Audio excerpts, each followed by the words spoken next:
to Vasudev Dutt in comparison. That was his prayer. Let me suffer hellish conditions perpetually. And let all the karma of everyone in the universe come on my head so that they could be liberated.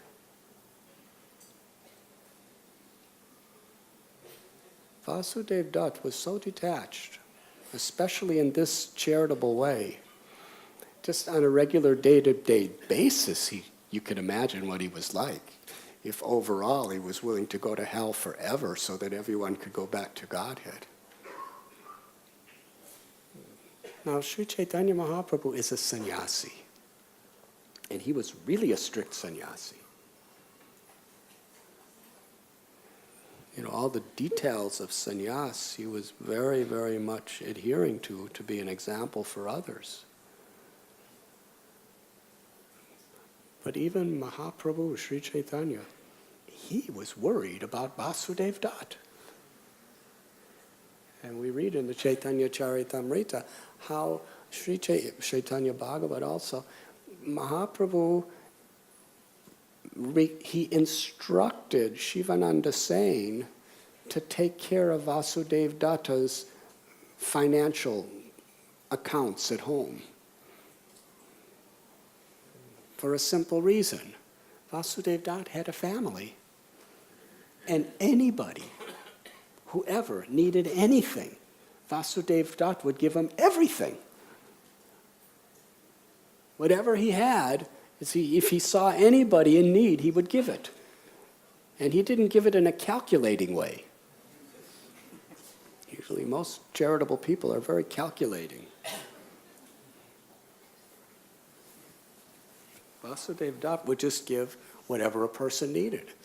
And if there were a few people, that means he gave everything he had. And he was doing that every day. And he had nothing left. So Sri Chaitanya Mahaprabhu, he told Shivananda Sain that he needs something for himself. I mean, I'm a sannyasi. I have nothing, but I have more than him because people give me donations, you know. The crest jewel of all sannyasis is worried about his grihasta because he's giving everything away. Can you imagine? What a blessing to have God worrying about you. And having his most dear servants taking care of your accounts. He said Vasudev Dutt shouldn't suffer so much because of his compassion.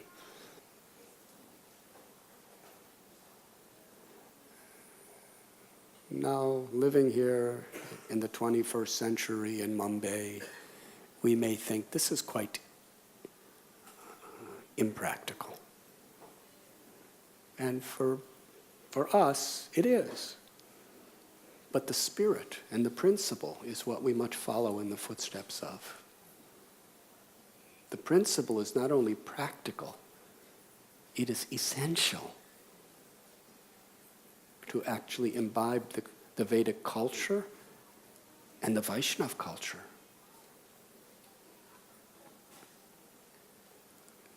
Sri Chaitanya Mahaprabhu said the etiquette of a devotee is the ornament that makes him beautiful in the eyes of God. And Vaishnava etiquette is about respect to others according to their position. And that respect is always done in a service attitude.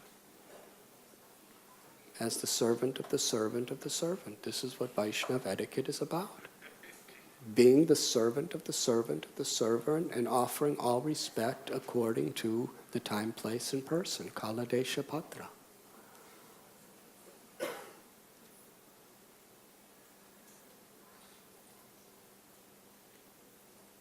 Now, according to what we have, it's meant to be given to others. If we have knowledge,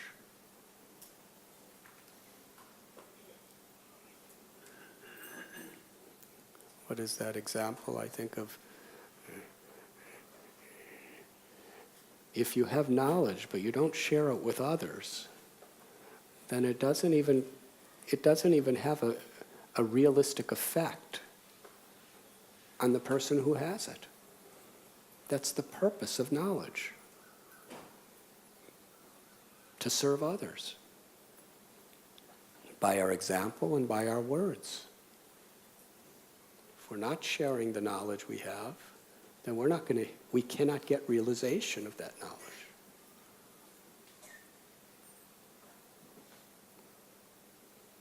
And we saw in Srila Prabhupada's example, he had nothing. He would be sitting there in the Bowery, somebody would let him use a little corner of their own one-room flat. There was no dividing. It was just one room. The kitchen, the bathroom, everything was just one room practically. There may have been a little curtain for the toilet, but other than that, it's just one room. Prabhupada's living with some hippie in the corner of the room. And he would invite people to come. And he had nothing. Someone would give him an apple and he would cut it up according to how many people was there and give everyone one piece of apple. And he would give his knowledge. He would give his love, such hospitality. 26 Second Avenue, he was a sannyasi, but when guests would come, he would cook for them, he would serve them, he would wash the pots for them, he would speak for them, give them knowledge, he would do the kirtan for them, give them hospitality, love, welcome them, everything.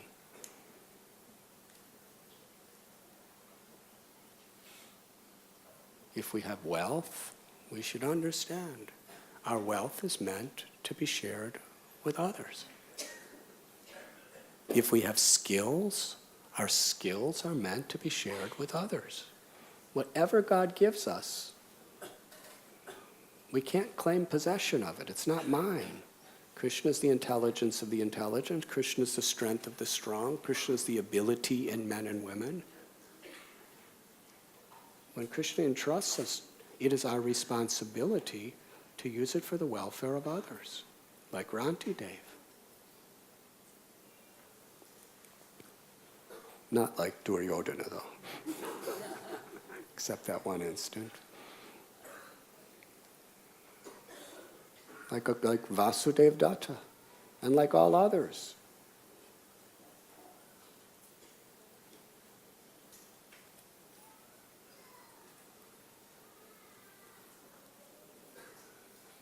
Whatever prestige or honor we may have, even that shouldn't be used to be enjoyed by oneself. If somehow or other in our life we have some prestige or we have some recognition or honor, we should understand, this is not meant for me. God is entrusting this so that this prestige can be utilized to relieve other people of suffering. And Bhagavad Gita explains there's charity in the mode of ignorance, passion, goodness, and then there's transcendental charity. Charity in the mode of ignorance is to give the wrong person, the wrong thing at the wrong time in the wrong place. Somebody may ask an example. I don't know what it's like in India. Well, I know what it's like in India. I've been here for 40 years. But in an example in the West, you go down streets and people who are homeless, they'll come up to you and say, "Can you give me a cigarette?" That's usually what they ask for, actually. And so people give them. They think that they're compassionate. But this is charity in the mode of ignorance. It's the wrong thing to the wrong person at the wrong time in the wrong place. Or you give them money and they use the money for drugs.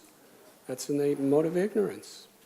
You may think that, I'm giving it to them for some food and everything, but if they use it for that purpose, for drugs or BDs or whatever, then actually they're transforming your charity into the mode of ignorance.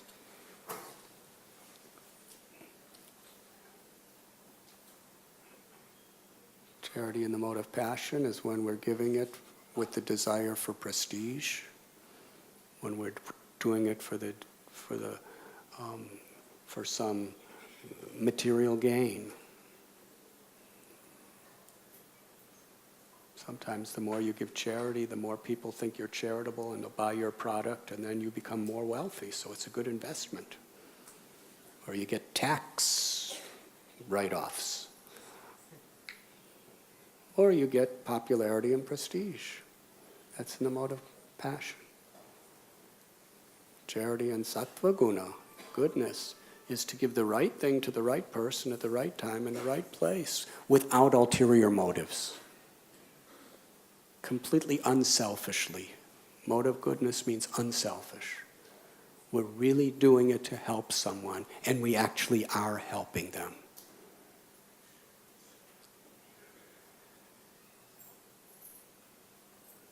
But when we give transcendental knowledge, when we give Mahaprasad, when we give the holy name, when we give Krishna, when you add Krishna to charity in the mode of goodness, it becomes transcendental.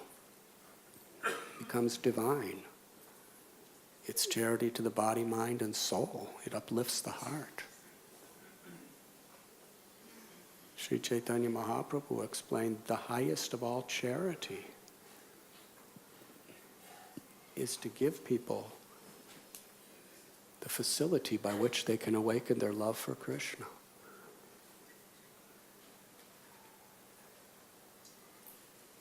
Especially to induce people to chant the holy name. Hare Krishna, Hare Krishna, Krishna Krishna, Hare Hare, Hare Ram, Ram Ram, Hare Hare. So whether it's our temple or Govinda's restaurant or Bhaktivedanta Hospital or Gopal's garden, or any of our homes, or the brahmachari ashram, this is the principle. It's a universal principle that applies to everyone. Hospitality. Where there's Vaishnava hospitality, really loving, concerned desire to make people happy and serve people, to relieve people of suffering, especially when they come to your home or your temple or your place. It opens people's hearts.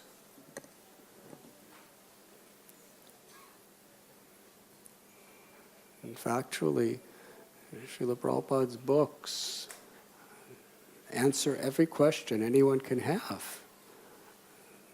The Siddhanta of Srila Prabhupada's books are so practical and so deep and so comprehensive, and so empowered by Radharani, Krishna, and all the previous acharyas.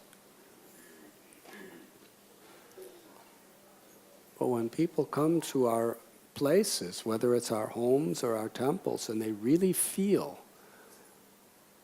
that genuine hospitality, Srila Prabhupada told us how we should think. Anyone who comes to our temples, we should feel Krishna has sent them here. And how I treat this person is how I treat Krishna. And that's the way we should feel at our homes too. That type of compassion is not a detail. It is one of the most highly emphasized, prominent points of Vaishnava lifestyle, is hospitality.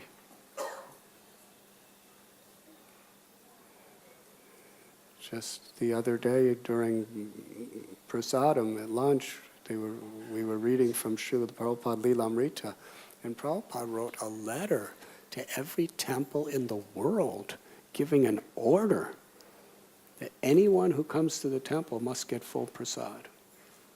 He even made the menu. You remember? Puri, sabji, halava.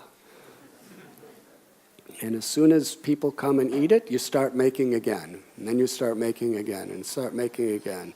And he said, if there's anything left over at night, then the brahmacharis can get something.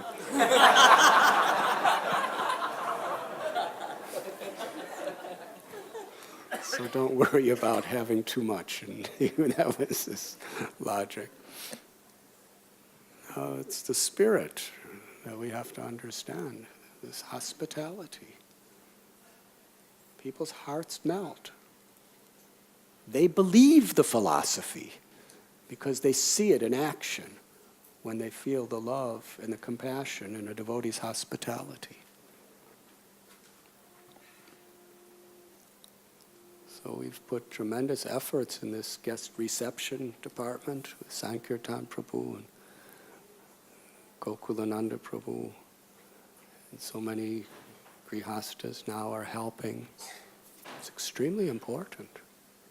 This is really so much what our temple is here for.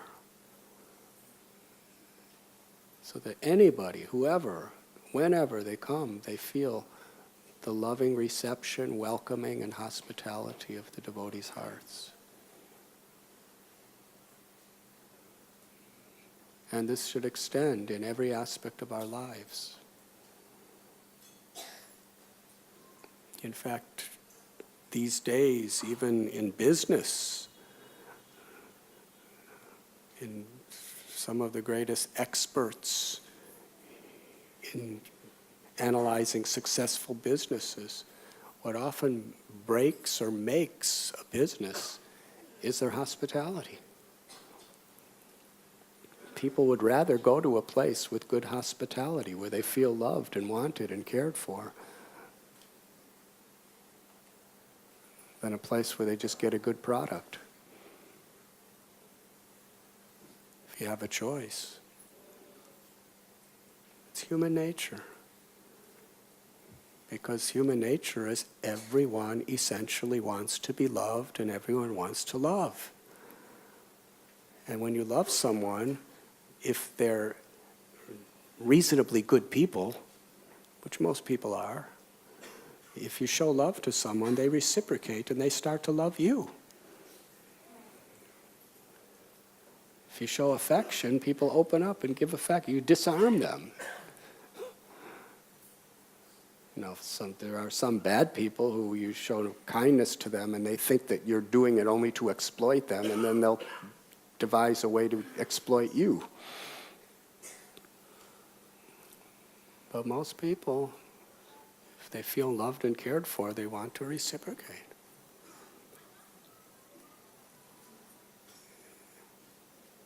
And we want to give the charity of pure devotional service. Ranti Dev wanted to free people from suffering. By giving people the holy name, by giving people Prabhupada's books, by giving people a Vaishnava lifestyle, we can actually give them the charity of the body, mind, and soul, by which they never have to suffer again. They can experience Krishna, Krishna's love. There's no greater thing. But to open people's hearts, we really have to feel in our hearts the desire to give them this charity, the need to give them this charity. And very much our hospitality, how we welcome people, how we treat people, is how they're going to open their hearts to receive it.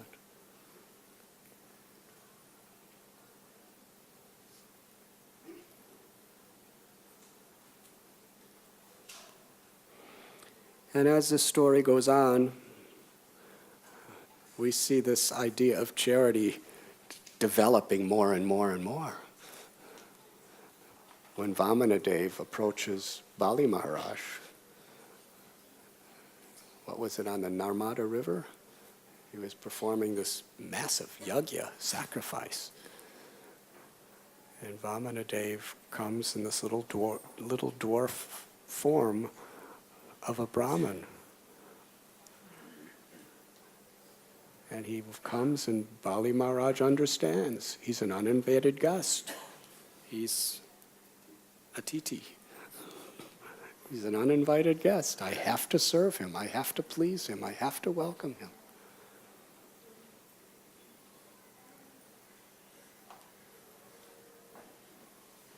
And he was willing to give everything he had without reservation. Did he lose? He gained infinitely more than he ever had before. He gave whatever he conquered after. No, not an easy thing. We have to read these scriptures putting ourselves in the position of these people.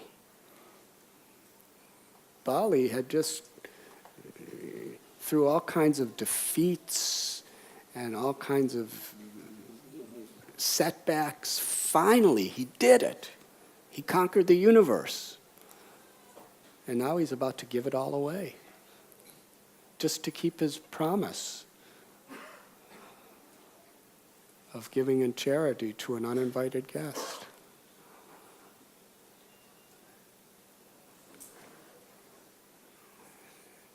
He lost the material world, but he gained the spiritual world. Sutapa, he got a spiritual planet where Vishnu lived with him. Pure devotional service, eternal fame for Atmanivedanam. And then, in his next birth, temporarily, before he went back to Godhead forever, he was given the position of Indra. So he got it all back. He gave it away, he got the whole spiritual world, and then he got the whole material world back. He had everything. He really had the best of both worlds, as they say.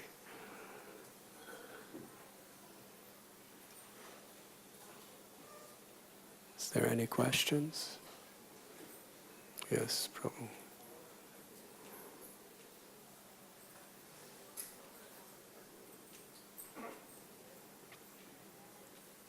There is a pastime in Ramayana about Ravan had come to take, so to say, as a harm, take fruits and everything from Sita. And Sita, because of hospitality, she gave everything.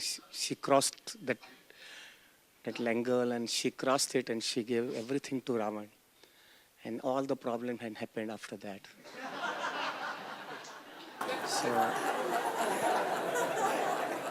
So what I mean to ask you, Maharaj, was that when somebody comes with a very, very different motivation, and with that motivation he comes and tries to take undue advantage of your hospitality, should we still do hospitality or should we become practical and do the needful for that?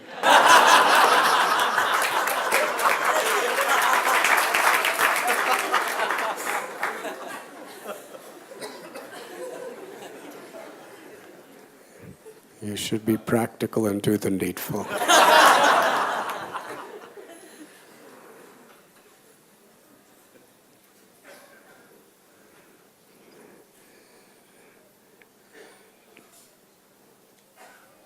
Because Ranti Dev and these devotees, they were motivated by compassion.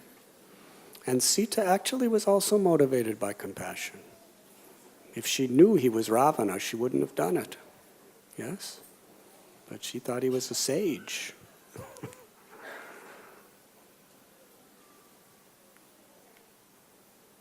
So we cannot fault Sita. She was just trying to do service to a sadhu. But we have to have intelligence. Everything should be done with intelligence. And intelligence essentially means to accept what is favorable for devotional service and reject things that are unfavorable for devotional service. If somebody's coming to exploit us, we should not allow them to exploit us. Charity means hospitality. Doesn't mean you give everything necessarily. Hospitality means you do what's actually beneficial for the person. Yes?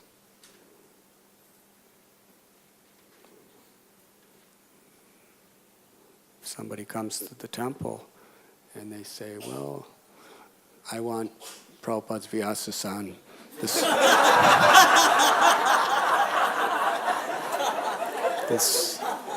would look good in my bedroom. And the Radharani's crown, that would look good on my wife.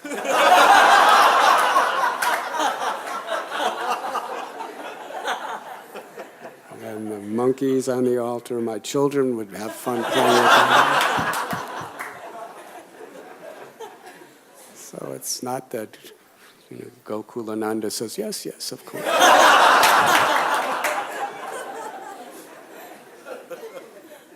No, we give them a little prasad, we give them the holy names, we give them kindness.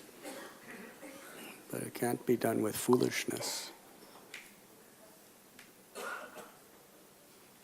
Otherwise it becomes in the mode of ignorance. If we're giving something that could be utilized very greatly by so many people to someone who's going to misuse it. So hospitality doesn't mean you become exploited. Rantidev knew who to give what to. If somebody was coming to exploit him, he wouldn't do it. He was giving to people who were actually suffering, and he knew they were suffering, and he wanted to help them. Yes?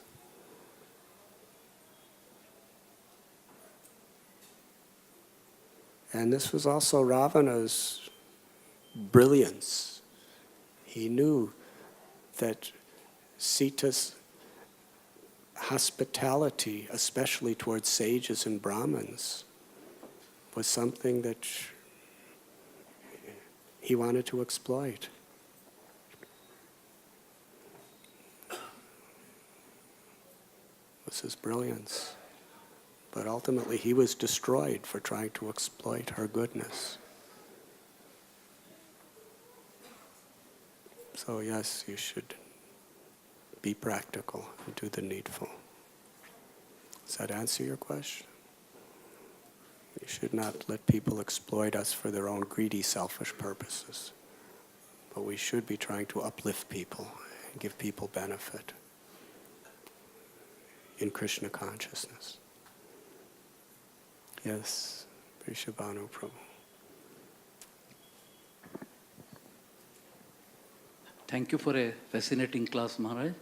I remember reading somewhere in the Srimad Bhagavatam that even if you glare at a guest when he comes, Atiti, then you are sent to the hellish planets where your eyes will be plucked by Ruru birds.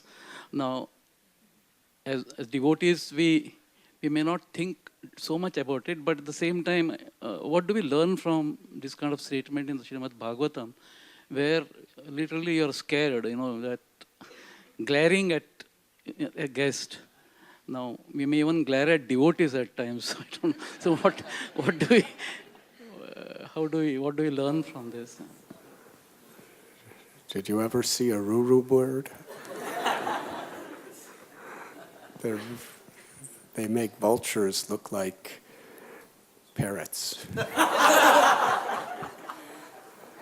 So very, very fearsome birds.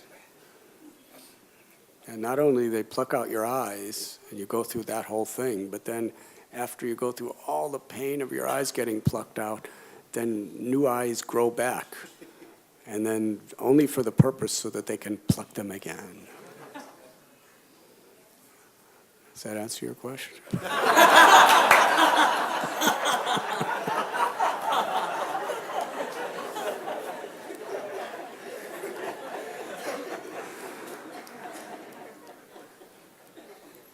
The Srimad Bhagavatam is giving a principle. It's giving a principle. We should try to live by that principle. And we should try to be in the spirit of a servant, of the servant, of the servant. We should be compassionate. And if someone tries to take advantage of us, of course, we should not allow them to do that for their own selfish purposes. because that impedes us being able to help people who we could actually help. But as far as the glowering of the eyes and all that stuff, we should understand the principle. We should actually make people feel welcome. We should not make them feel uncomfortable and unwelcome. And that's an austerity. Even for invited guests, what to speak of uninvited guests.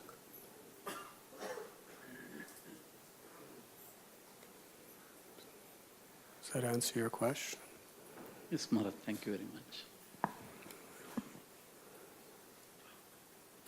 Yes, Sri Dhamma Prabhu.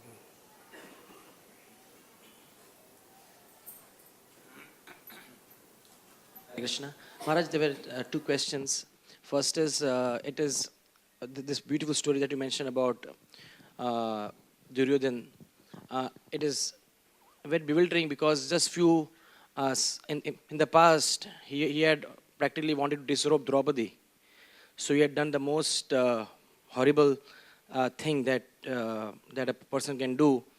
And here he acts just to follow some principle which, compared to what he had done earlier, appears to be very, very silly, because, it's disrobing a lady, and here he just wants to be a very hospitable person and gives Arjuna. So that's something which is very bewildering, how Shastras portray the same person doing two things which is completely bewildering. That's one thing. And second thing is, sometimes practically on the context of being hospitable, the devotees, they are very cruel to their family members. I mean, the husband could be cruel to the wife just to be hospitable to the guest. So how do we really, balance this hospitable behavior in Grihastha ashram, not causing trouble to the family members? Which one would you like me to answer? As far as Duryodhana,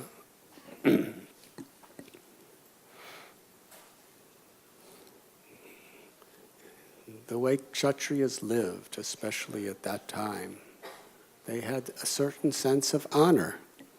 Even Ravana had a certain sense of honor as a Kshatriya. And they lived by those things. Even though they were the most dishonorable persons, there were certain Kshatriya codes that were sacred. Ravana wanted to kill Hanuman. But according to the Kshatriya code, if a person who comes as a messenger, you cannot kill them. He followed that. So Duryodhana, he found every possible loophole, but still there were certain things that he followed.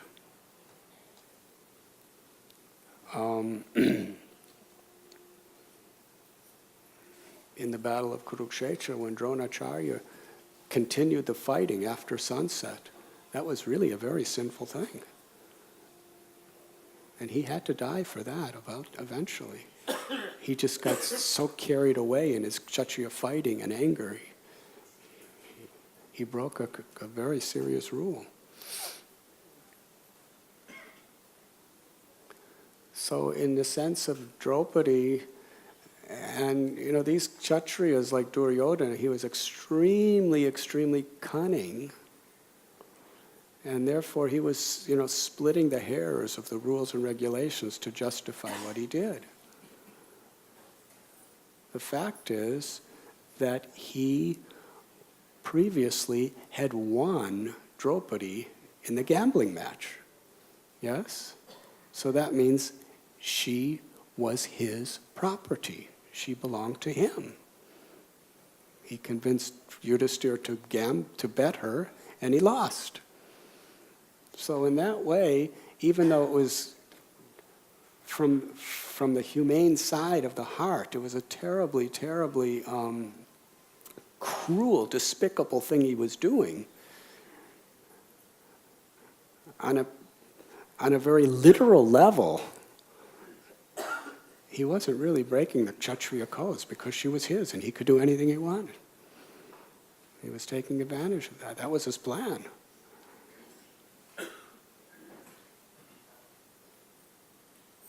But he gave his word of honor. He gave a vow to Arjuna that he would give him something. And that's something a Kshatriya cannot go back on, even Duryodhana. And he came as a guest in the middle of the night. And to give him hospitality like that is a very cardinal principle of a Kshatriya. On the battlefield, he'll cheat 1,000,000 times. But he'll go around the rules. But hospitality to a guest who comes without weapons, you can't go around. He couldn't go around that rule, and it's a prominent rule of Vaishnava, of Kshatriya behavior. Does that answer that question? As far as your wife, or anybody else's wife, for the husband or for the wife, the husband and the wife and the children are entrusted to you by Krishna. It's your first and foremost service to take care, to respect, to honor, to be kind. If you're unkind to your husband or your wife or your children in order to show charity to others, then you're missing the whole point of the principle that you are entrusted with whatever you have by Krishna to serve those who are coming to you. Yes? So one's wife, one's children, one's husband, especially if they're Vaishnavas. If they're Vaishnavas, it's Vaishnava aparad if you mistreat them in any way. You can't get around that. And even if a person's not a Vaishnava, it's a serious offense to mistreat family members.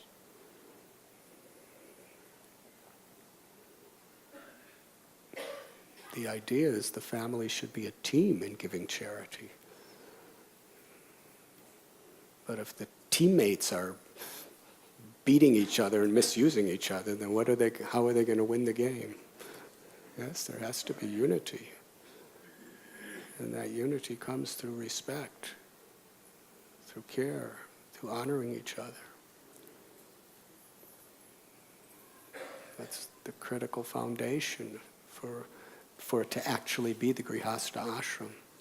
If Krishna's in the center, Grihastha means Krishna's in the center. Krishna in the center means this is Krishna's daughter entrusted in my care. If I mistreat her, I offend Krishna. This is Krishna's children being entrusted in my care. If I mistreat them, I mistreat Krishna. This is Krishna's son in my care. If I mistreat my husband, I mistreat Krishna.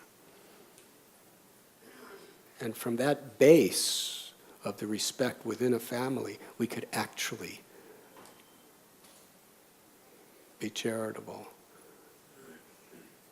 in giving, especially in giving pure bhakti to the world. Does that answer your second question? Thank you. One, yes.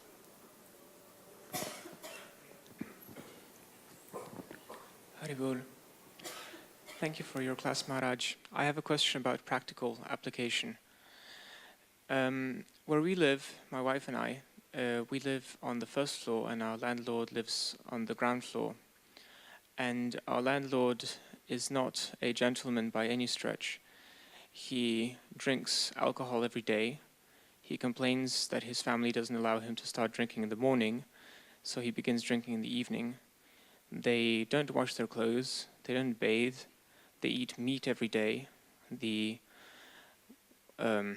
not so wonderful smell of their cooking comes up to our house. And every now and again, they come to our house to ask for money for something, such as the electricity bill or some other thing like that. Those are really the only dealings we have with them. But nevertheless, I wonder how one should approach such a person. Should one treat him as an atiti, or should one just deal with him, spending as little time as one possibly can with him? He doesn't really come to exploit us, so that's not so much the issue. It's more the issue of having any dealings with him. I mean, he doesn't exactly inspire one to welcome him with open arms. He's a very, very crude person. Thank you for that graphic description.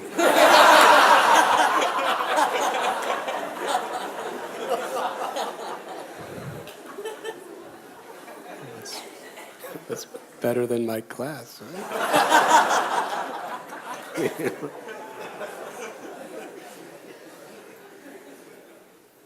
Mahat sevam dwaram ahorabo muktes tamo dwaram yoshita shangi shangam. The path of perfection is to associate with great souls and render service to them, and to very much avoid intimate association with people who are materially sinful and attached. Who we associate with is what we become. Being kind in hospital and giving in charity doesn't mean we're seeking out association with fallen people. It means when people come to our home, we're kind to them. We give them hospitality. And if a robber comes to steal from you, it doesn't mean you just, put a garland on them and say, take whatever you like, Prabhu. We have to be realistic in the application of this principle. It's the heart that is important. So in a situation like that, you can honor Krishna within the core of his heart, but you don't want to associate beyond the necessity to stay in his. You're the tenant. So you could respect and honor Krishna in his heart. An electricity bill you have to pay no matter what. Whether he drinks alcohol or drinks gulab jamun juice. He's your landlord, you have to pay. So in a situation like that, as Ananda Vrindavan Prabhu said, you just do what's practical and the needful, but you don't want to associate with people who are in a fallen state. You could try to give them Krishna, you can give him prasad. You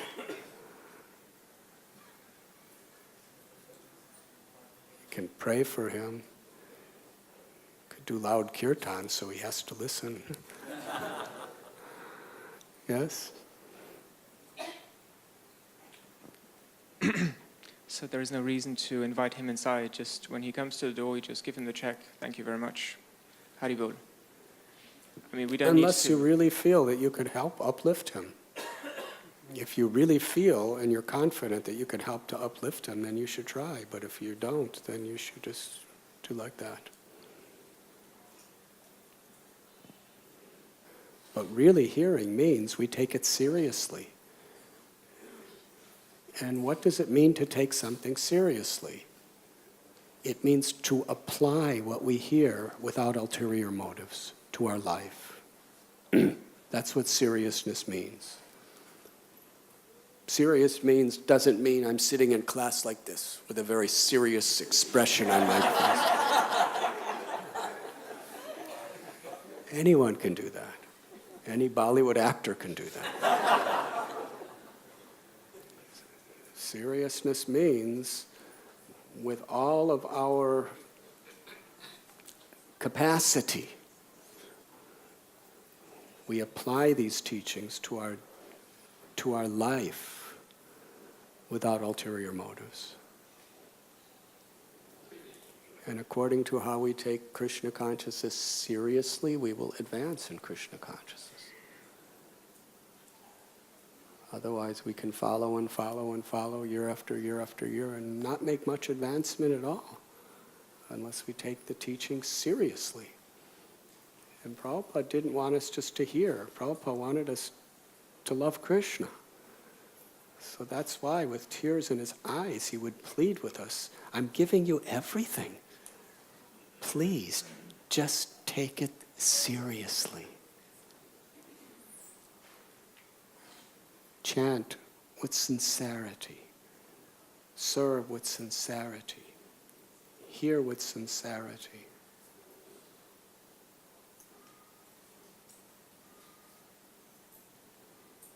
And material nature is set up in such a way that there's enough frustrations and there's enough problems and there's enough reversals for us to really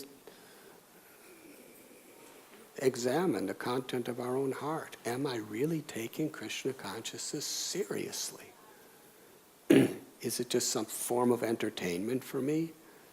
Is it just like a crutch so that I have a religious life and I have some sense of confidence that God will save me despite all my materialistic ways? Or are we actually taking it seriously? That means really, according to our capacity, putting the philosophy into practice.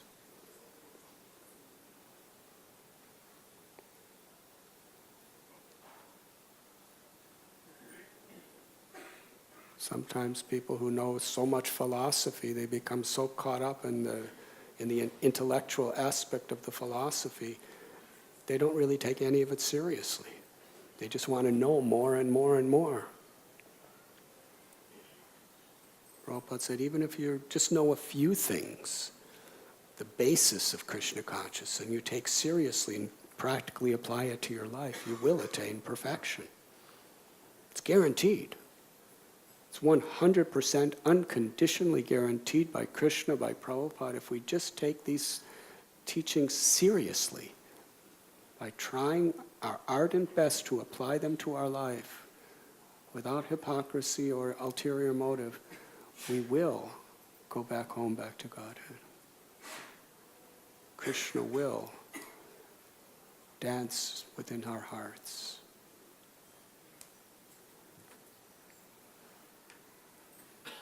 So on Prabhupada's behalf, we should all be pleading with others to take this bhakti seriously.